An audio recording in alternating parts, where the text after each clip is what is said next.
Hello, ladies and gentlemen.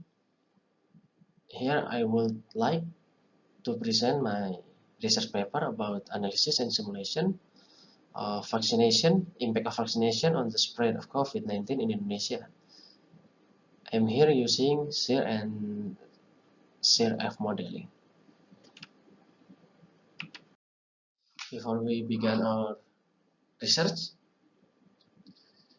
we know that COVID-19 pandemic has caused many problems to us, such as health, economic, and the social, and so many fields is affected by this COVID-19 virus. As of this preliminary rating in October 2020, there have been approximately 350,000 cases of the disease confirmed by government official in Indonesia. So this as of this writing in October. The spread of a disease can be modeled.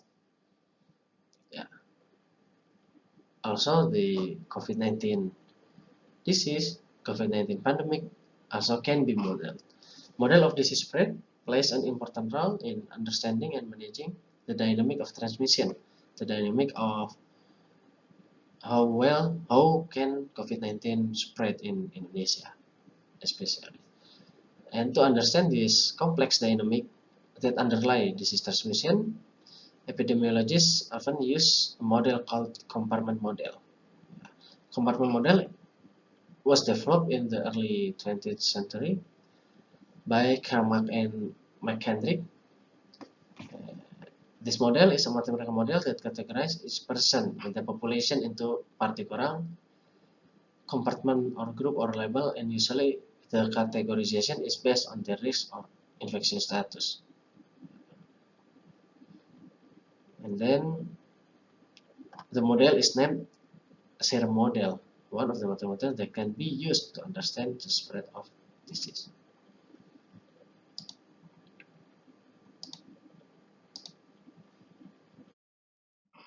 The SIR-S model is one of the simplest compartment model that can be used. Many other models are derived from this model. SIR itself has three compartments that is susceptible for an individual who does not have immunity to disease such that it can be infected. Can be represented in the early stage of spread, early stage of disease spread as the entire population. So from the start of the time, we say that all the population is included in this susceptible compartment. Then there is infectious compartment. It's for an individual who is infected and capable of transmitting the virus to other individual. And last is remove. R is for an individual who have recovered from viral infection, either through the growth of individual immunity or by death. So it is the simplest one. Yeah. As can be seen, this dynamic change is modeled by the function time, because the individual is moving from one compartment to other compartment from time to time. So we can say that susceptible is a function of time, infectious is a function of time, and then recover is also a function of time. The differential equation can be seen in the presentation.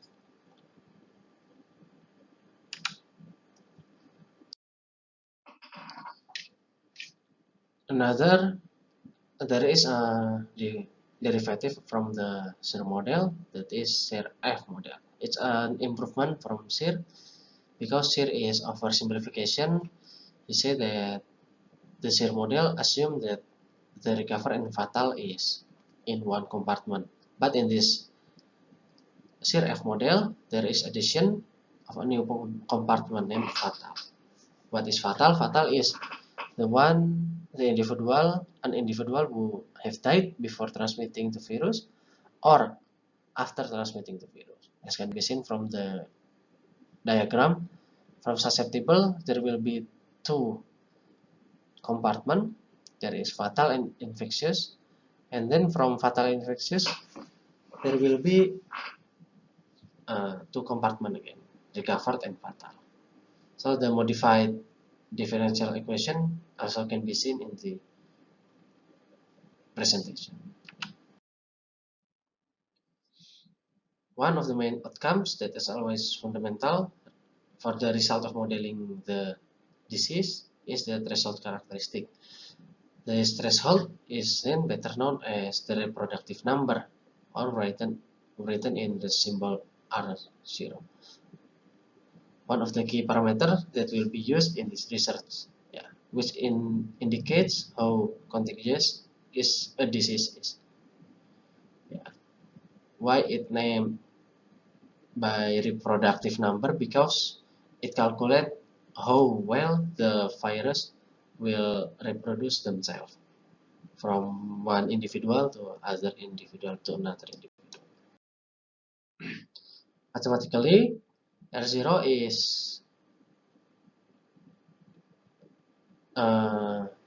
defined as the value of probability of infection being transmitted by the first infected person to the second candidate, or we say that R0 representative number is equal to beta over gamma. Beta is the infectious rate and gamma is the recovery rate. When R0 is below the number 1, then the possibility of disease will gradually disappear because the infection rate is lower than the recovery rate. However, if the value is more than 1, or the infectious rate is higher than recovery rate, there will be a possibility that this disease will become a pandemic or will grow larger like that. And lastly, if the value is exactly 1, where there will be no R0 exactly 1 in real world, but in this case the disease will still exist and spread stably, but will not result in an epidemic or pandemic. Then maybe if we got 1,000 positive COVID-19 case, there will be always 1,000, exactly 1,000 in the meantime. After we knowing the differential equation or the model, we should solve it. And in this research, we solve the SIR model using numerical method with the help of Python module named Optuna. Optuna is shortly hyperparameter optimization using tree structure, Poisson estimator, and covariance matrix adaptation to find the best estimation, the best fit parameters for the differential equation. And the dataset used for the study is provided by Johns Hopkins University as the part of Journal Open Source and Oxford COVID-19 Government Response Tracker.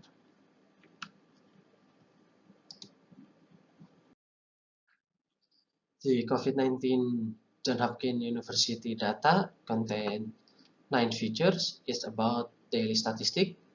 It contains daily statistic of the spread in Indonesia, especially for this study. And the OxyGRT contains the features that store government policy index to calculate, to measure the how well the government responds to the COVID.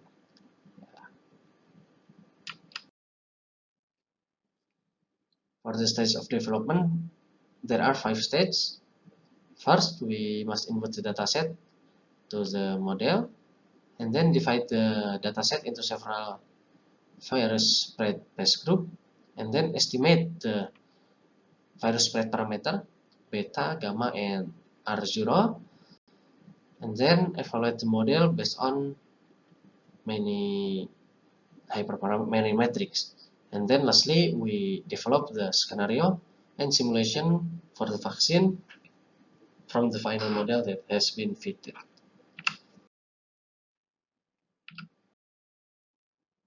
We firstly input the dataset into the model. As can be seen in graph, the data used is from April 2000, April 2020 to the about May 2021. From the data, we do an SR trend analysis to identify pests that formed during the COVID-19 pandemic in Indonesia. Shortly, this method is used by evaluating uh, the difference in slope between these pests. Because if we derive the shear equation, we can prove that for one parameter there will be one slope in this graph. With the help of computer, with the help of Python module, we can determine the best fit slope for each space. So we can get these many pairs.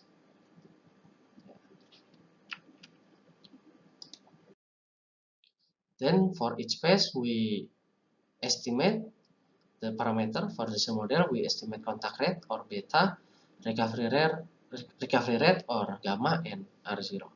Meanwhile, for the shear F-based model, we estimate 5 parameters with the addition of direct fatality rate or alpha 1 and a direct mortality rate or alpha 2. And then the next phase is model evaluation. In this step, we use 6 metrics generally used for regression problem, that is MAE, MSE, MSRE, RMSE, and RMSLE, then MAPE, or maximum absolute percentage error. We can see from the MAPE metric, the shear got 0.41 and the shear F is got the score of 0.02. All of these metric have meaning. If it go lower, we can conclude that the model is doing better. If the metric is 0, it's the best fit ever, like that. So we can see from MAPE, the shear F model perform significantly better from the shear model. It's about 20 times better. It mainly because of the addition of compartment fatal compartment, which play an important role increasing this model accuracy, especially in COVID-19 case in Indonesia. So this, based on this evaluation, we will use shear F model. We use shear F model to do the next step, that is simulation of the next, about predicting the next, simulating the next, how the COVID-19 will spread in Indonesia. Based on shear F model, there will be 3 scenarios. First is there will be no vaccination program, and there will be no, we assume that there will be no another variant of COVID in Indonesia. And then scenario 2 is about there will be a vaccination program and health protocol is obeyed, and there will be no second wave in Indonesia. And the lastly is scenario 3 is about there will be vaccination program but without obeying the health protocol, and the second wave, with the variation of the second wave. So with these 3 simulation, it shows that with vaccine, the COVID-19 pandemic will end in early 2022. But if the health protocol is violated, the pandemic will grow exponentially with the peak around end of 2022, about end of 2022 to early 2022, and will flatten around 2025. It shows that COVID-19 health protocol is not something that can be underestimated. Yeah. as we can see in the graph, about from the vaccine, and with main scenario is about scenario 1 is main, scenario 2 is vaccine, and scenario 3 is vaccine without protocol. It can be seen that the vaccine fasten the